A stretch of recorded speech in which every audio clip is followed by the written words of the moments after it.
అందరికీ నమస్కారం. నేను మీ శ్యాంప్రసాద్ రెడ్డి కోర్సుపాటి. నారదా మీడియాకి స్వాగతం. కొత్తగా విడుదల కాబోతున్నటువంటి ఒక సినిమా టైటిల్ ఇడుపు కాగితం. ఈ టైటిల్ బయటికి రాగానే సోషల్ మీడియాలో రకరకాల కామెంట్లు కనిపించాయి. కొందరు వెక్కిరించారు, మరికొందరు వెటకారం చేశారు, మరికొందరు వెనకేసుకొచ్చారు. అసలు ఇడుపు కాగితం అంటే ఏంటి? తెలంగాణ మాండలికంలో ఇడుపు కాగితం అంటే విడాకుల పత్రం. ఒక ప్రాంతంలో తరతరాలుగా వాడుతున్న పదం అది. ఆ ప్రాంత ప్రజల నోట నిత్యం వినిపించే మాట ఇది. అది మనకు తెలియదంటే ఆ తప్పు ఆ పదాన్ని కాదు కదా, మనం ఇంకా తెలుసుకోవాల్సినటువంటి తెలుగు చాలా ఉంది అని అర్థం. అంతే కదా, మనకు అర్థం కానంత మాత్రాన ఏ పదము వ్యర్థమైపోదు కదా, మనం ఎప్పుడూ విననంత మాత్రాన ఏ మాండలికము చిన్నదైపోదు కదా. అర్థం కాకపోతే అడిగి తెలుసుకోవడం విఘ్నత, తెలియకుండా తెలుసుకోకుండా వెక్కిరించడం అహంకారం. అంతే కదా. తెలంగాణ యాసలో పాటలు రాయడం చాలా తేలిక అని నాకు అనిపిస్తూ ఉంటుంది. ఎందుకంటే ఆ యాసలో ఉన్నటువంటి పద సంపద అద్భుతం. ఏ భావమైనా సరే దానికి సరిపోయేటువంటి పదాలు, ఎక్కడైనా సరే ఇమిడిపోయేటువంటి పదాలు అక్కడ దొరుకుతాయి. అందుకే తెలంగాణ పాటలు నేరుగా ప్రజల హృదయాలను చేరతాయి, డప్పుతో లైకడతాయి, పల్లె గుండె చప్పుళ్లాగా వినిపిస్తాయి. అది ఆ యాసలో ఉన్నటువంటి జీవం, ఆ భాషలో ఉన్నటువంటి బలం. ఇప్పుడు నేను మీకు నా జీవితంలోనే జరిగినటువంటి ఒక చిన్న సంఘటన చెప్తాను. నేను ఒకసారి ఆర్ఎస్ఎస్ క్యాంపులో ఉన్నప్పుడు ఒక సహచర కార్యకర్త నా దగ్గరికి వచ్చి, అన్నా నువ్వు రామానుజుల మీద పాట రాసావంట కదన్నా, ఆ పాటని ఒక కాగితం మీద రాసిస్తావా అని అడిగాడు. నేను ఖాళీ సమయంలో ఆ పాట రాసి అతను కనిపిస్తే ఇద్దాం అనుకుని జోబులో పెట్టుకున్నా. కొద్దిసేపటి తర్వాత అతను కనిపించాడు, కానీ పాట విషయం అడగలే. సరే అవసరం లేదేమో అనుకున్నా. మళ్ళీ కొద్దిసేపటి తర్వాత కనిపించాడు, అప్పటికి కూడా అడగల. ఇక్కడ ఉండబట్టలేక నేనే, ఏం సోదరా పాట బళ్ళే అన్నా. అతను నా వైపు వింతగా చూసి మళ్ళీ వెళ్ళిపోతా ఉన్నాడు. నేను మళ్ళీ అడిగా, నాకు కొంచెం కోపం కూడా వచ్చింది. అప్పుడు అతను చిన్నగా నవ్వి, అన్నా బళ్ళే అంటే ఏందన్నా అని అన్నాడు. అప్పుడు నాకు నేను అడిగిన ప్రశ్న అతనికి అర్థం కాలేదు అనే విషయం అర్థమైంది. నేను నవ్వుతూ, పాట వద్దా అని అడుగుతున్నాను సోదరా అన్నా. అతను కూడా నవ్వుతూ, అయ్యో ఆ విషయమే మర్చిపోయానన్నా అంటూ ఆ పాట తీసుకుని వెళ్ళిపోయాడు. చూడండి, నేను మాట్లాడిన పదం తప్పు కాదు, తెలుగు పదమే, కానీ ఆ పదం అతనికి తెలియదు, అంతే. అలాగే అతను మాట్లాడే కొన్ని పదాలు కూడా నాకు తెలియదు కదా, అంత మాత్రం చేత అవి తప్పైపోవు. అదే భాష అందం. నేను నెల్లూరు జిల్లా వాడిని. మా జిల్లాలో కూడా ఇప్పుడు మా పిల్లలకి తెలియని ఎన్నో పదాలు ఉంటాయి. మా పల్లెల్లో ఏందభయ, ఏంది మందలా, చెలో పోయినా, కూలోళ్ళు వచ్చారా, ముందు అల్లేసినారా, ఇట్లా మాట్లాడతారు.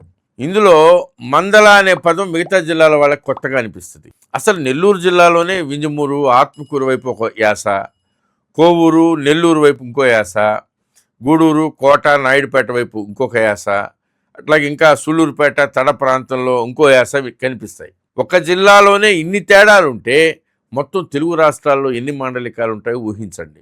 మనకు అర్థం కాలేదని ఒక యాసని ఎగతాళి చేయడం అంటే మన అజ్ఞానాన్ని మనమే బయట పెట్టుకోవడం. ఎందుకంటే ప్రతి మాండలికం వెనుక వందల సంవత్సరాల చరిత్ర ఉంటుంది, ఒక జీవన విధానం ఉంటుంది, ఒక సంస్కృతి ఉంటుంది, ఒక ప్రాంతపు భావోద్వేగం ఉంటుంది, ఒక వ్యవసాయం ఉంటుంది, వృత్తులు ఉంటాయి, సామెతలు ఉంటాయి, నానుడులు ఉంటాయి, బంధుత్వాల పిలుపులు ఉంటాయి, ఒక ప్రాంతపు నవ్వు ఉంటుంది, కన్నీళ్లుంటాయి, జీవితం ఉంటుంది.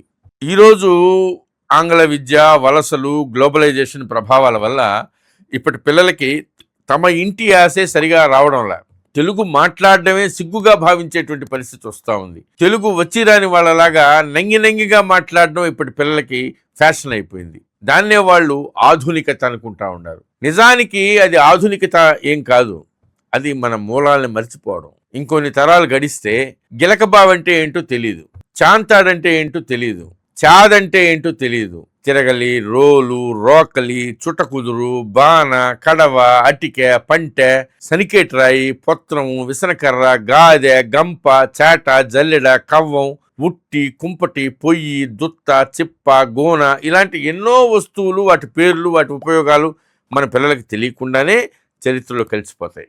వస్తువులు చరిత్రలో కలిసిపోవడం ఒక నష్టం, కానీ ఆ పదాలు పోవడం, మన సంస్కృతి పోవడం జాతికే తీరని నష్టం. ఒక యాస మాయమవడం అంటే కొన్ని పదాలు మాయమవడం కాదు, ఒక ప్రాంతపు జ్ఞాపకాలు మాయమవడం, ఒక జీవన విధానం మాయమవడం, ఒక సంస్కృతి చెరిగిపోవడం, చరిత్రలో ఉన్నటువంటి ఒక అధ్యాయం మూసుకుపోవడం. అందుకే మన పిల్లలకి మనం మన యాసను నేర్పాలి, మన ఇంట్లో మన మాండలికంలో మాట్లాడాలి, అవసరమైతే మన ఊరి పదాలని రాసి పెట్టుకోవాలి. ఇంకా ఇప్పుడు సెల్ ఫోన్ చేతిలో ఉన్నాయి కాబట్టి ఈజీ టు రికార్డ్ కాబట్టి మన పెద్దలు మాట్లాడేటువంటి మాటల్ని కూడా మనం రికార్డ్ చేసుకోవచ్చు.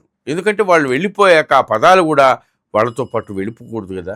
చివరిగా ఇడుపు కాగితం అనే పదం మనకు ఒక గొప్ప పాఠం చెప్తా ఉంది. మనకు తెలియని పదాన్ని చూసి నవ్వడం కాదు, దాని అర్థం తెలుసుకోవాలి, దాని వెనక ఉన్నటువంటి సంస్కృతిని అర్థం చేసుకోవాలి, దాని వెనక ఉన్నటువంటి ప్రజల్ని గౌరవించాలి. తెలంగాణ యాస గొప్పది, రాయలసీమ యాస గొప్పది, ఉత్తరాంధ్ర యాస గొప్పది, గోదావరి యాస గొప్పది, నెల్లూరు యాస గొప్పది, ప్రకాశం, గుంటూరు, కృష్ణా, విశాఖ ప్రతి ప్రాంతానికి తనదైన భాషా సౌందర్యం ఉంది. ఆ అందాలన్నీ కలిస్తేనే మన తెలుగు మహాసముద్రం. అందుకే మనం మన యాసని ప్రేమిద్దాం, మన భాషని గౌరవిద్దాం, మన పిల్లలకి మన మాటలను అందిద్దాం, తెలుగు మాండలికాలని కాపాడుకుందాం. ఎందుకంటే భాష బ్రతికితేనే సంస్కృతి బ్రతుకుతుంది, యాస బ్రతికితేనే మన గుర్తింపు బ్రతుకుతుంది. భారత్ మాతాకి జై. ఈ వీడియో మీకు నచ్చినట్లయితే లైక్ చేయండి, షేర్ చేయండి, సబ్స్క్రైబ్ చేయండి. మీ అభిప్రాయాన్ని కామెంట్ల రూపంలో తప్పకుండా తెలియజేయండి.